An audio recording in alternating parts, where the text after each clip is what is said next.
It was only a wedding photograph. A bride and groom standing side by side in 1894, their faces fixed in time. At first glance, it looked like an ordinary wedding portrait from that irreformal.com, unremarkable. But a closer look told a different story. The bride's hands revealed what words could not. Scars deep, deliberate marks were carved into her skin. What had happened to her? Why was she standing beside a man who, under the laws and customs of that time, should never have married her? And why had someone hidden this photograph for more than 130 years? This was more than a wedding photo. It was evidence. Evidence of something that was never meant to be seen. Evidence of a secret so dangerous it could have cost them both their lives. Now, the truth would finally come to light. Stories like this have the power to change how we see American history. The demolition crew was scheduled for Monday. By Friday, the house would be reduced to rubble in memory. 11 years of legal disputes, unpaid taxes, and bureaucratic neglect had sealed its fate. The Victorian mansion at the end of Oakwood Road in Natchez, Mississippi, once a symbol of wealth and southern grandeurs, about to vanish forever. Helen first saw the house on a humid afternoon in late August 2023. A senior archivist for the Mississippi Department of Archives and History. She had volunteered to oversee the final documentation before demolition. It was routine work she had done many times before. Photograph the rooms, catalog remaining artifacts, complete the paperwork, and move on. Yet this house felt different. The moment she stepped onto the warped porch, the air seemed to shift. The scent of decay lingered heavily, mingling with the distant sweetness of magnolia blossoms. Inside, the walls were streaked with water damage, and the floorboards groaned under her boots. Furniture lay broken and overturned, abandoned by the last resident, elderly woman named Dorothy. County records showed she had died alone in 2012, with no children, no siblings, and no one to claim her belongings. Helen worked through the first floor methodically, her camera clicking in the silence. Parlor, dining room, kitchen, nothing unusual. Just the remnants of a life that had quietly ended. Everything changed in the attic. The stairs were narrow and unsafe, with several steps missing. Helen climbed carefully, her flashlights slicing through the darkness. The attic was cramped, the air thick with dust that made her eyes sting. Broken furniture, stacks of moldy newspapers, and a child's rocking horse missing a leg filled the space. In the far corner, partly buried beneath a collapsed shelf, sat a small leather trunk. She knelt beside it. The leather was cracked and peeling with age, but the brass latches remained intact. She opened them slowly, her hands trembling with a feeling she could not explain. Inside, wrapped in brittle newspaper dated 1932, was a photograph. She lifted it into the light. A wedding portrait. A white man in a dark suit. A black woman in a simple white dress. The date at the bottom read 1894. Helen's heart stopped. She did not sleep that night. Sitting at her desk in Jackson, she propped the photograph against her computer monitor and stared at it. The groom's jaw was set in quiet defiance. The bride's chin was raised, her eyes holding something close to triumph. But it was the hands that unsettled her. Under a magnifying glass, the details were unmistakable. The bride's hands, folded gently at her waist, were covered in scars thick, rope-like marks crossing her palms and circling her wrists. These were not the marks of illness or accident. They were the scars of bondage rope burns, shackles, tools gripped until skin tore, healed, and tore again. Helen had studied photographs of formerly enslaved people. She recognized the patterns. Yet, the Civil War had ended in 1865, nearly 30 years before this photograph was taken. By 1894, the woman should have been free. She should have lived without chains, without masters, without the brutal labor that left such marks. So why did her hands still show fresh wounds?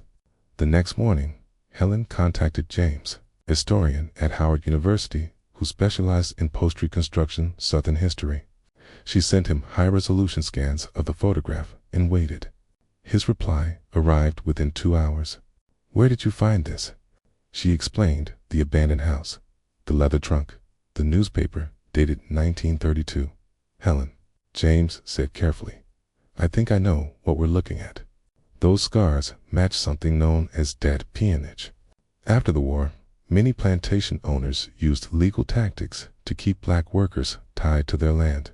Sharecropping contracts with impossible terms, fabricated debts that could never be repaid. Vagrancy laws that criminalized unemployment. The workers were technically free, but they couldn't leave. They were beaten if they tried. Some were worked to death." Helen studied the photograph against the bride's scarred hands, the groom standing beside her. "But she married him," Helen said. "She married the son of her captors." "That's what we need to understand," James replied. "Who was she? Who was he? And how did they end up standing together in that photograph?" The search for answers had begun. Helen started with property records. For 2 weeks, she immersed herself in the Natchez courthouse archives, pulling deed transfers, tax filings, and census records that dated back to before the Civil War.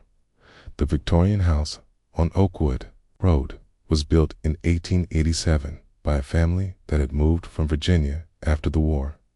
Before 1865, they owned a large cotton plantation and more than 300 enslaved people.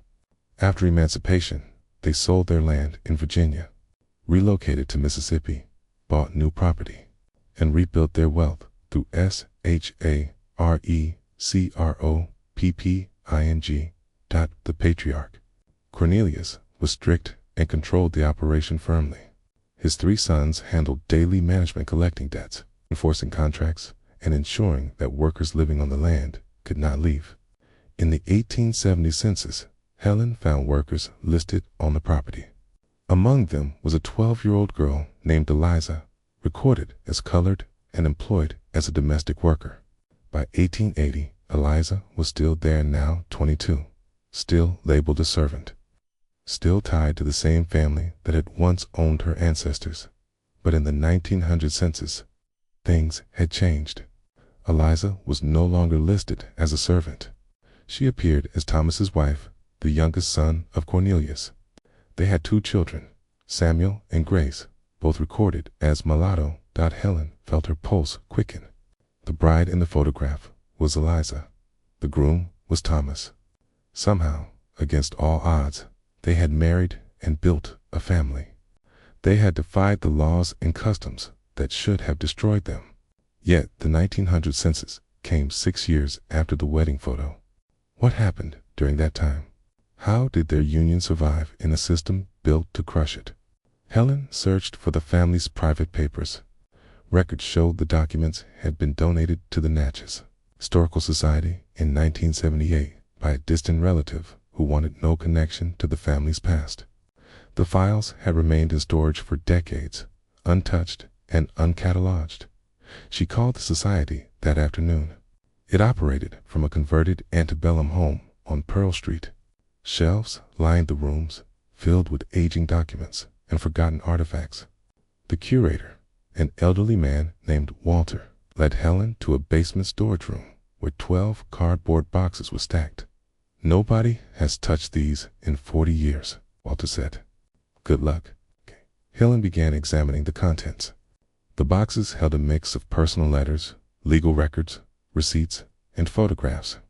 She sorted them by date, photographing each page and creating a timeline of the family's post-war activities. The letters described the sharecropping, business crop yields, equipment purchases, complaints about workers. In the 3rd box, she found what she was looking for, a bundle of labor contracts tied with a faded ribbon. The contracts were standard printed forms with handwritten details, names, dates, employment terms. Each followed the same structure. Workers agreed to labor on the land in exchange for housing, food, and a share of the harvest. But the fine print told another story. Workers were charged for tools, housing, food, and even the seeds they planted. Interest accumulated monthly. If quotas were not met, Penalties were added. If workers tried to leave before clearing their debt, they could be arrested for breach of contract, imprisoned. It was slavery in everything but name. Among the contracts was Eliza's, dated 1867, when she was 9 years old. The document listed her not as enslaved, since slavery was outlawed, but as property of the estate under debt. Her mother had died the year before, still owing money to the family. Eliza inherited the debt and was bound to the land until it was paid. Helen calculated the figures. Based on the interest and penalties, Eliza's debt would have taken over a century to repay. She had been born into freedom and condemned to lifelong bondage. Thomas was different from his brothers. The letters showed clear differences in character. William and Robert supported their father's system, managing laborers with harsh efficiency and writing casually about punishments, beatings, and workers who attempted escape and were dragged back. Thomas rarely appeared in business correspondence. When he did, his tone seemed detached and reluctant. Then Helen found a letter dated March 1891. It was addressed to a law firm in New Orleans and written in Thomas's handwriting. The subject concerned debt contracts and legal ways to release workers from obligations. I am seeking clarification, Thomas wrote, on whether a debt holder may unilaterally forgive a debt without the consent of others who share ownership of the contract. The situation is delicate and I require absolute discretion. Helen's hands shook as she read it. Thomas had been planning something over the following months. The correspondence showed that Thomas consulted multiple attorneys in Louisiana and Mississippi. He acted carefully and secretly, stressing that his father and brothers must not know. By late 1892, he had found a legal solution. Under Mississippi law, a debt holder could forgive a debt if they obtained sole ownership of the contract. Thomas needed to buy out his family's share. Quietly, in January 1893, Thomas made his move. He told his father he wanted to invest in a textile mill in Jackson and required capital. Cornelius, pleased that his youngest son seemed ambitious in business, agreed to advance Thomas's inheritance, early including his share of the labor contracts. Among them was Eliza's. On February 14, 1893, Thomas signed a document that Helen found pressed Thomas's signature appeared between two unrelated letters. It was a certificate of debt forgiveness. Eliza was free. Freedom was only the beginning. In 1893, Eliza was 35 years old. She had spent her entire life on the same land, working the same fields, and serving the same family. She had never learned to read. She had never left the county. She had never known a single day without the burden of debt pressing down on her. Now Thomas offered her something impossible. Helen found the next key piece in a journal hidden beneath the labor contracts. It belonged to Thomas and covered 1892 to 1895. The entries were brief but revealing. March 3, 1893, told E that her debt is forgiven. She did not believe me at first. Showed her the document. She wept for an hour. April 12, 1893, E asked why I did this. I told her the truth, that I have watched her suffer since I was a boy, that I am ashamed of what my family has done, that I want to make it right. July 29, 1893, Father asked why E is no longer working in the fields. Told him she is ill. He does not suspect. William and Robert do not care enough to notice. November 15, 1893, E and I have spoken every day for months.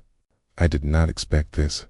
I did not plan for it, but I cannot deny what I feel. The entries became more personal and intimate. Thomas and Eliza had fallen in love, a love that could not exist in their world. If discovered, Thomas would be disinherited. Eliza could be killed. Still, Thomas chose her. January 8, 1894. I asked E to marry me. She said yes. We both know what this means. We will have to leave. We will have to disappear. I would rather live in exile with her than spend another day in my father's house. The wedding photograph was dated February 22nd, 1894.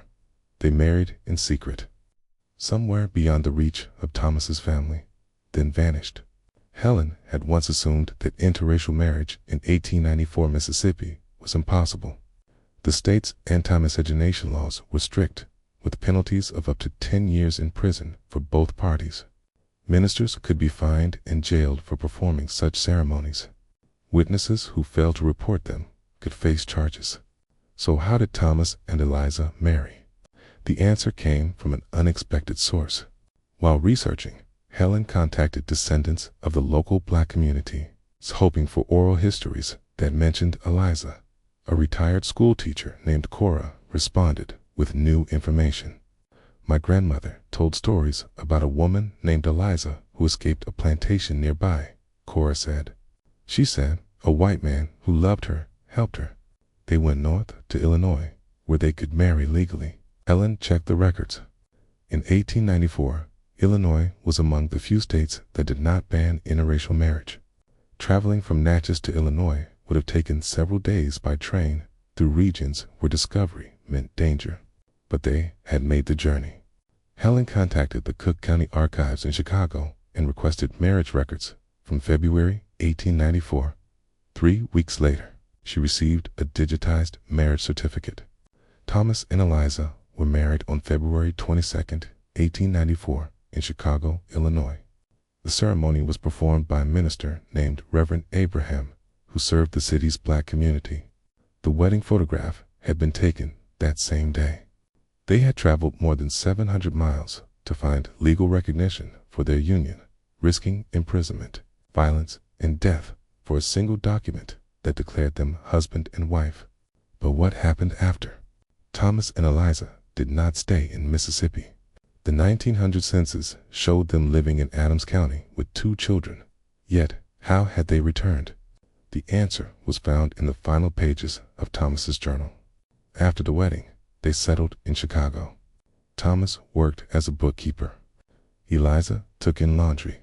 They lived in a small apartment on the south side, among black families and immigrant neighbors, who asked no questions about the pale man with a southern accent and his dark-skinned wife.